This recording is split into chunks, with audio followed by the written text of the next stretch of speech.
WNST the last 10 days has brought out the best from the baseball fans that like staying up late and watching good ball, and it has brought me back to the business side of why do they play these games. And this guy came up on my register about a week and a half ago when the Masson hearings were ready to be heard in New York again. He is a longtime sports business writer, now with the Sports Business Journal, for a long time down in Washington with the Times, covering all sorts of things around Masson and the Nationals and the Orioles and Major League Baseball. He is one of our defending champions, one of our favorite guests as well. Eric Fisher joins us live via satellite. You can follow him out on Twitter at Eric Fisher SBJ. That's for Sports Business Journal. Dude, so much to catch up on, man. How are you? How was your off season? Are you sick of the Cubs fans yet? Not at all. Not at all. It's still a great piece of energy and, a great story. And, it sort of made the off season really short and they always are. But, we're rolling right back into baseball, and that's a great thing. Well, it makes us all realize that there's hope, even if Mr. Angelos owns our team. Dude, boy, the Angeloses are, in the middle of this again, right? With Masson and now this Brady Anderson story hits the pages, and there's the whole journalistic question, and I know that you look at and saying, how did that story wind up, in Ken Rosenthal's hands, and why was every single living, breathing soul except Peter Angelos quoted in it? Boy, what an interesting piece of journalism on the back end of something that I thought you and I would be trying to, figure out what Mr. Angelos was going to do with all that money once the New York courts got a hold of him. That thing's never going to end, by the way, right, Eric? Ever, right? Well, we've got a little bit more movement here. The appeals hearing in the appellate division of the New York State Supreme Court. We originally were going to have a hearing earlier this month. Snowstorm obviously came in last week, and so we are now rescheduled for Friday, March 31st. And essentially two things are going to be before the court. One is whether or not to affirm the lower court ruling that was in favor of the Orioles and Masson. And assuming that happens, where does this dispute go next? Baseball and the Nationals would like this to go back to the internal league arbitration, and the Orioles and Masson would like this sent to a neutral third party, such as the American Arbitration Association. So those are really the two questions before the court.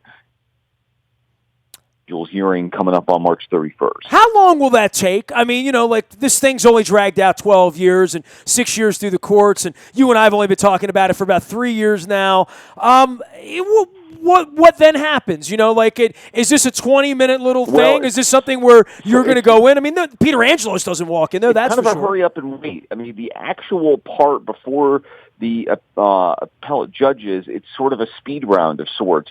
Each side only gets 15 minutes, including questions. So they sort of have to hone down, and a lot of this is already in paper, so they don't need to go through every single point of their arguments, but they got to get essentially a 10-minute distilled version of sort of the greatest hits of their argument, leave about 5 minutes for questions, and then the other side gets the same thing. So in terms of the actual arguments at this stage of the game, it's only going to be about 30 minutes, and then that's the hurry up part, and then there's the wait part, and then we've got to wait and see when a decision is rendered, and that could be sometime this summer. We don't know, but they'll obviously take that testimony, what's already been entered into the record in written form, and we'll get some sort of decision on those two questions. Now the last number I saw was $298 million of disputed money. That was only through 15. So I think we got to tack on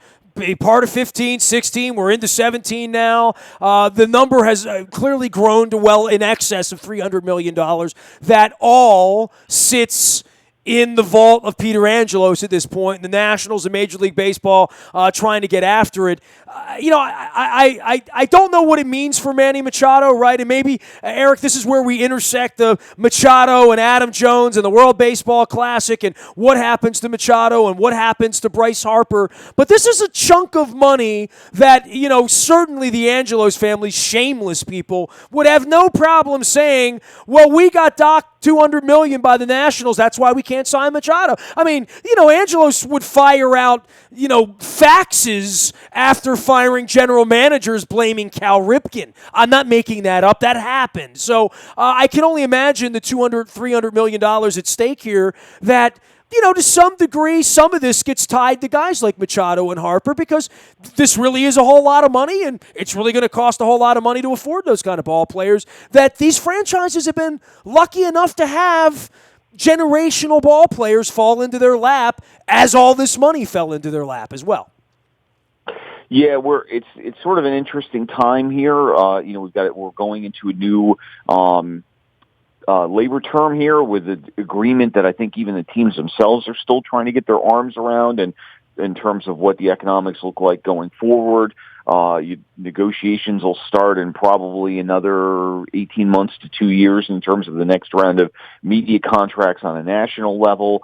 There's a lot of great unknowns here, and this is what's going to make the offseason after the 2018 season so interesting, because you've got these guys plus a bunch of others that are coming onto the market, when a whole lot of things are happening. And certainly we've got this legal case with Masson, but also just more broadly, what does the future of media look like? Does this RSN model, just generally speaking, that's really underwritten much of the entire sport, does that sort of stay as it is? How do other platforms enter into the mix? There's a lot of things sort of coalescing here around, a certain point in time here, 18 months or so down the road. Yeah, where the money tree comes from, which to your point has been all of our cable bills, collectively have funded all of this and all of this growth and all the money that's out there. And they're clearly just all raking in money right now. Yeah, I'm going to the NFL owners meetings this weekend. Nobody's crying any tears, and we'll see if the Raiders move to Vegas and all that stuff. But in baseball, nobody's even selling, right? I mean, the only team that might be for sale, kind of sort of, is the Marlins at this point, and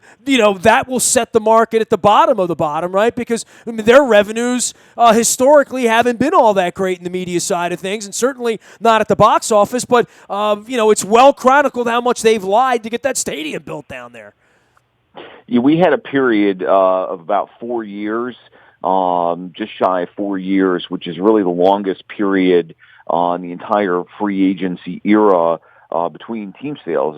We went from the Padres the summer of 12 all the way to the Mariners last year, and that was really sort of an inside deal where you had one of the minority owners step up and become the lead guy, but we did have a control transfer, so we sort of counted that. But again, we'd gone through 4 years where nobody had left, to your point, because business was really good. And we had written about this, that there were just a lot more buyers and sellers because there were no sellers out there. And we'll see what happens with the Marlins. Maybe once we get on the other side of the All-Star game, which they're obviously hosting this year, there might be some more movement in that direction. But even on the flip side of that, there's not going to be, a rush to the exits here among this current generation of owners. He is Eric Fisher, SBJ, out on Twitter and at the Sports Business Journal, one of our favorite guys to have on. And now that it's baseball season, huge baseball fan, but a guy that really covers the X's and O's of business at an incredibly high level, especially on the Masson case, amongst other things. And look, you've been at this a long time, from Washington on, and before the Nationals were birthed and they were still less Expos and all that. The WBC, when's the first time this thing got onto your plate? Because I'm sure it got to your plate before it got to most people, because you do cover the business of baseball, and this is a baseball-related issue. It's an international growth issue. It's all of the reasons I'm doing Ravens road trips to London this year, Eric, and, we've seen the globalization of the NBA.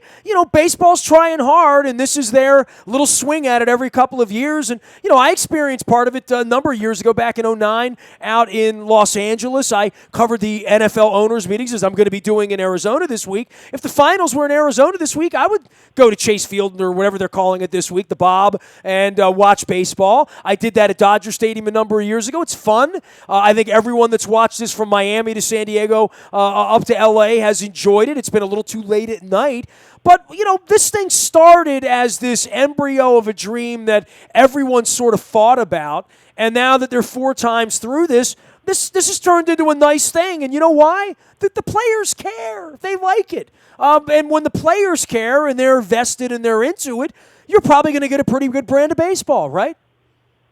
Yeah, this thing's been on a slow, steady growth. I mean, I've been at I was at the first three of them. Unfortunately, scheduled wasn't able to make it happen this time around. But it's been we had 6, 9, 13, and now this year, and it's just been a very slow and steady build. But they'll have record attendance this year. Ratings are up.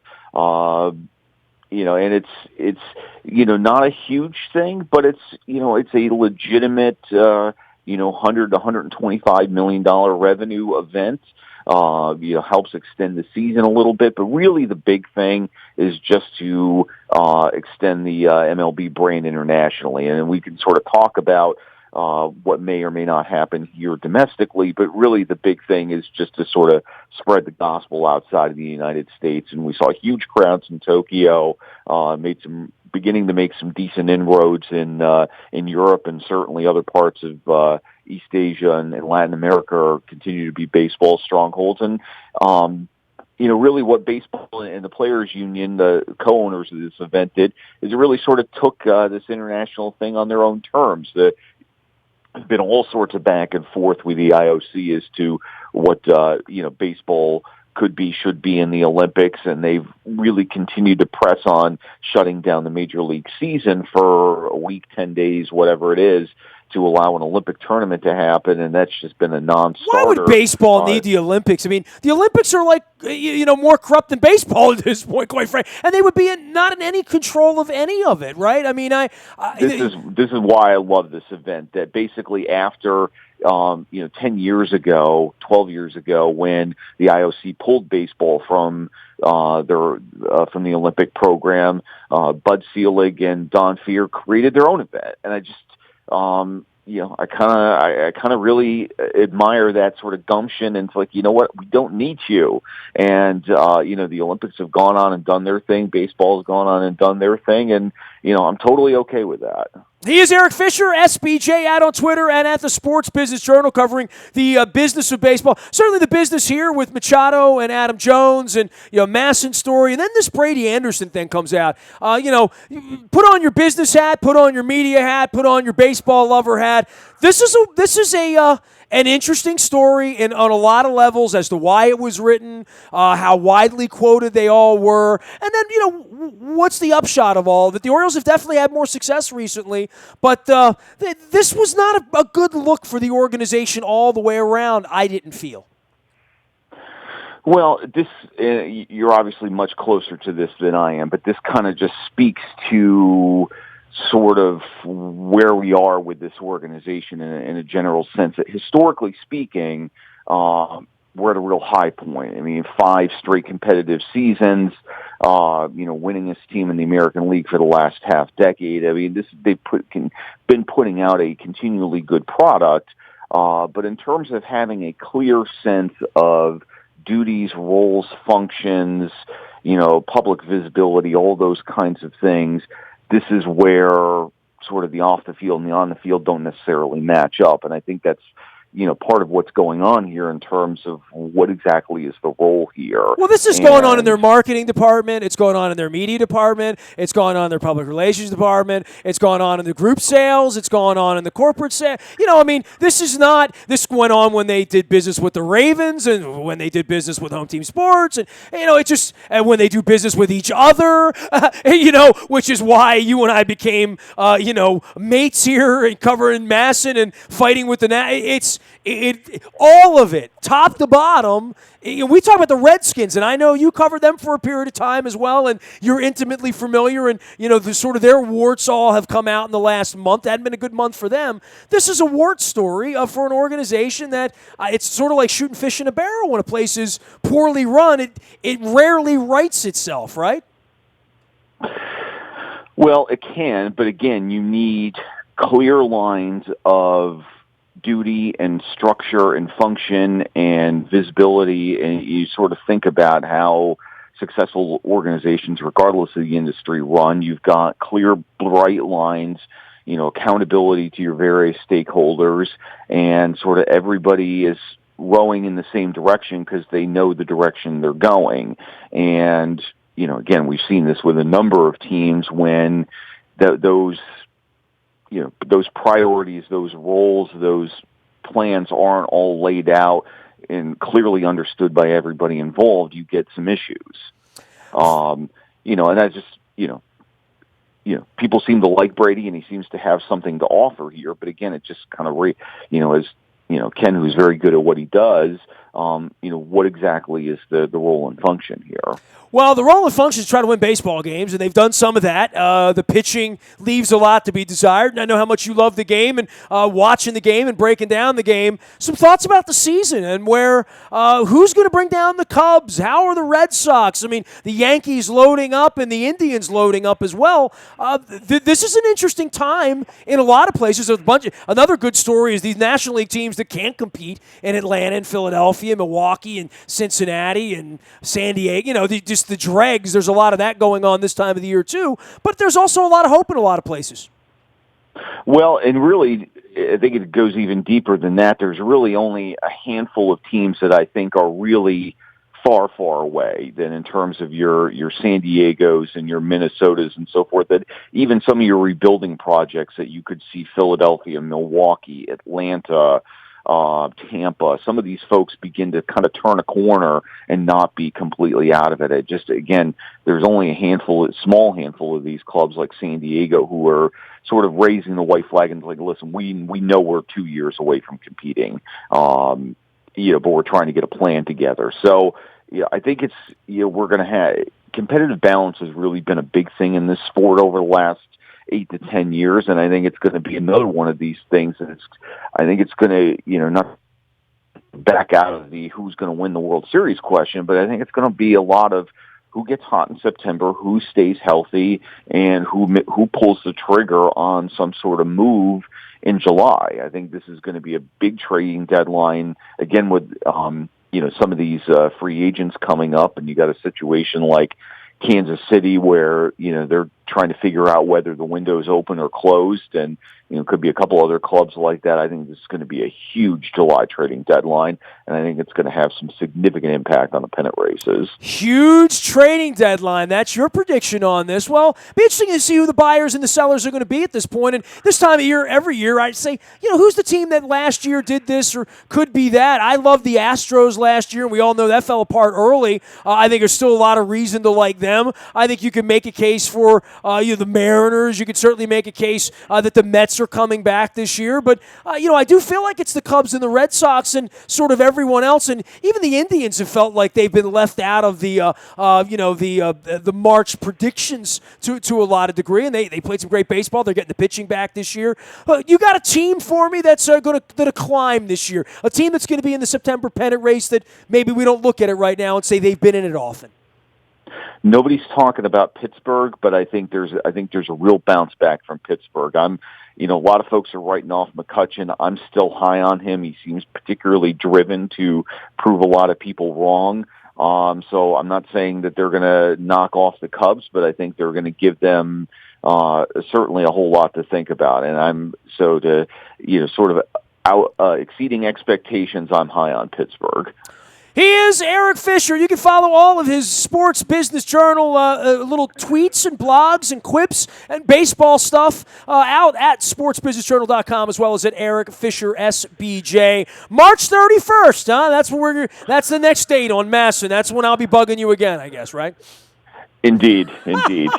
Well, we got opening day that weekend. It'll kind of get overshadowed by that, I have a feeling. But, hey, man. Yeah, that's Friday, and then we roll right into games Sunday and Monday. That's exactly right. Yeah, well, good luck solving all of that. We'll continue to follow it and monitor it. It is a lot of money, right, Eric? I mean, it's certainly worth following, but nobody in Baltimore follows it except me. Well, but it's even beyond the dollar. And as you know, with Peter Angelos, the principle is very important. And, basically, from his standpoint, the standpoint of Masson, they're sort of fighting that they feel like the original contract has been breached, and this goes back to the original settlement agreement, that the compensation that was provided for the entry of the Nationals, and it's even beyond a specific dollar amount. They feel like the deal was breached, and that's sort of what they continue to battle for here. Well, the battle begins, and it won't be the first or the last for Mr. Angelos on the 31st of the month. Hey, always great having you on, man. Happy baseball season. I know you've been up late like me the last couple of weeks watching all this baseball. It has been a lot of fun, but I'm ready to, have real Major League Baseball coming down the pike. It'll be great. Yep, it's always a fun time of year. Appreciate you. Eric Fisher joining us here from Sports Business Journal. He is their MLB media, digital media, and technology writer, and a great guy to follow. Tens of thousands do at Eric Fisher, SBJ. You can find me out in the Bayou Toyota Audio Vault 24 hours a day from anywhere in the world on your mobile device by downloading the TuneIn Radio app. We do come in crystal clear from anywhere in the world. Our morning newspaper ships to your email inbox free of charge every morning. That's powered up by Planet Fitness and PlanetFitness.com. And last but never least, breaking news happens first on the WNST Tech Service. That is powered up by our friends at Coons Ford of Security Boulevard. That is also free of charge. And if you're into the Kamar Aiken news or the Ravens news, you know all about it if you're on our tech service. If you're not, join it. It's free. It's spam free. And Dennis will be here on Thursday driving you home, getting you ready for a weekend of March Madness and one step closer to opening day and the Masters and the big horse races and the Preakness and all that good stuff. Spring's around the corner, I swear. Facebook, Twitter, LinkedIn, Snapchat, Instagram, streaming live on our Facebook as well as our YouTube WNSTV channel. I am Nestor, and we are WNST.net, AM 1570 and WNST Towson, Baltimore, and we never stop talking Baltimore sports.